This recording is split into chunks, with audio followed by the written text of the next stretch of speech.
All right, so we're unboxing Rob Beck Game Finisher turbos. These are the high flow options. Also have some inlets and outlets, the install kit, and then the external PCB kit as well. So let's go ahead and open it up and see what we have. Waited a long time for these turbos. Excited to see what we got here.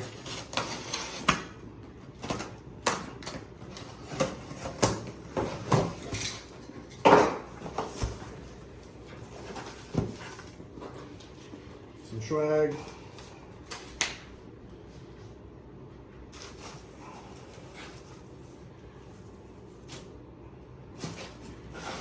So these are the inlets.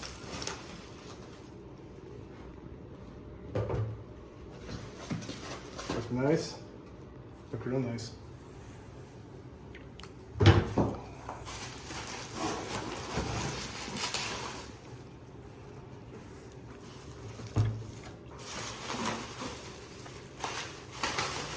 Hopefully my dogs don't start attacking the bubble wrap here. It's cool, they got the nice RB Turbo logo on them. Pretty sweet. Sure, this is probably gaskets and whatnot. External PCB.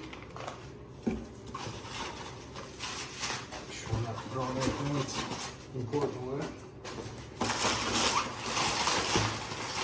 So this is a custom heat shield. When I do the install, obviously I'll go over this pretty in depth. All right, so here are the turbos. Open one up.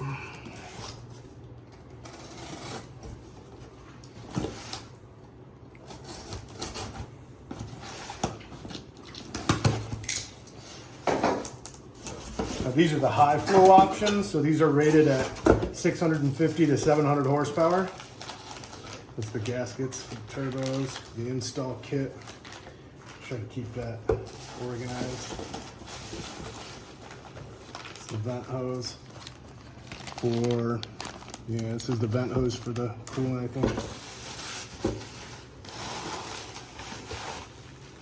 All right. Again, carefully doing this as not to throw anything important away, and here we go. Packaged very nicely, all in one piece.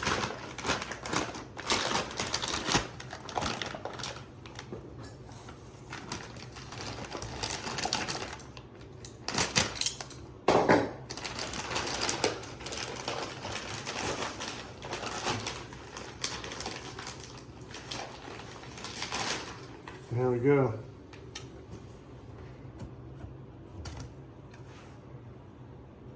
And these look incredibly well made.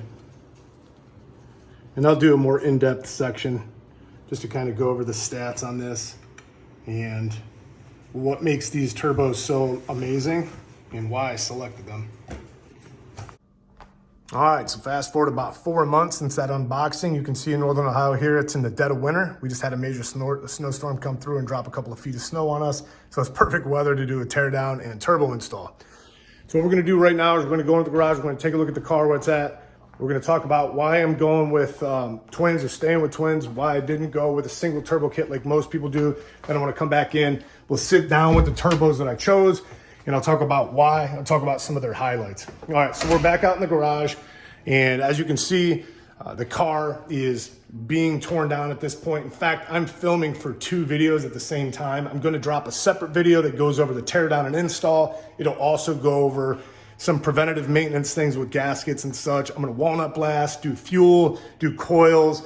So all of those things that people do when they do the power builds on this car. So we'll go over that, but first I wanna talk about why I'm staying with twins and not going single. So really the main reason is because when I go single turbo, I'm gonna shoot for the stars with power. So I'm gonna go built motor when I do that. I wanna do closed deck, I wanna do ported head, I wanna do top of the line internals, and I wanna make sure that if I'm pushing 800 or more horsepower in this car, that the motor is ready to take all of that. So for me, I looked at the hybrid market, and a lot of the hybrid turbos are trash. We all know that. They don't have reliability. I'm gonna get into that when we look at the turbos up close in the house.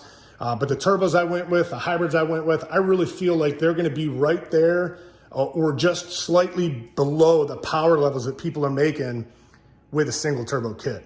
So for me, again, the main reason is I want to go built motor. I want to make sure that when I go with real high horsepower levels, that the motor is going to be strong enough to take that. All right, let's head back in the house and look at the turbos up close. This is an RB Turbo Game Finisher high flow turbo. There are two different game finishers that RB Turbo offers. There's a standard and then this high flow. The standard is good for about 575 to 650 wheel horsepower. This one's good for 650 to 700 wheel horsepower. The main difference is in the turbine and compressor wheel between those two. The regular standard variety is using a TD04 turbine wheel and then a 17T compressor wheel. This high flow version is using a very nice 19T compressor wheel. In the turbine wheel here, you can see very big. It is a proprietary, I guess you could call it. So it's an RB design. It's an RB04 XL 9 blade. While we're in here, let's take a look at the custom machined and designed Wastegate hardware. So you can see very nice. Now, the custom machining and design is kind of the theme with RB Turbo, especially on this particular offering. So what sets this apart from the rest of the marketplace with TD04 hybrids is the machining on the compressor wheel. What most companies are doing is they're getting their compressor housing machined overseas in Taiwan or China or wherever, and then sent over here. Now, what is happening, or what RB Turbo noticed was happening, was the machining on that was very shoddy, and it didn't work very well with the compressor wheel, and it led to a lot of failures. So what they did is they finally were able to figure out a way, or figure out, a vendor to get the blank TD04 compressor housings, and then they decided to spend the money in the research and design and do their own machining. They did that machining in a way that works perfectly with the compressor wheel. It optimizes flow, and that's really what was one of the main reasons why I bought this turbo, because they built this not to be able to outdo from a power standpoint any of the competitors, but it was more so to be able to make that same sort of power that competitors are doing, but to be able to do it reliably too. In fact, these turbos have only been out for a couple of years now, but still it's very hard to find anyone that has any failures reported. So they have a very good track record at this point. It's also one of the reasons why I wanted that. That's a two-piece design, as you can see. So this is a cast manifold they get from Taiwan, but then when they get it, they do all their porting and machining and all that in-house, and it's matched and optimized to flow perfectly with the turbo. So it mounts like such here. I'll get this going. All right, now how that mounts, the V-band, they didn't skimp out here. So this is a Tial, and it's mil spec. So when all this is put together and torqued to spec, it's going to be able to stand the test of time. So they didn't skimp there either. So the rest of the kit I bought, it comes with your basic hardware, gaskets, O-rings. It even comes with a rear upper coolant line. That's the other V-band for the other turbo.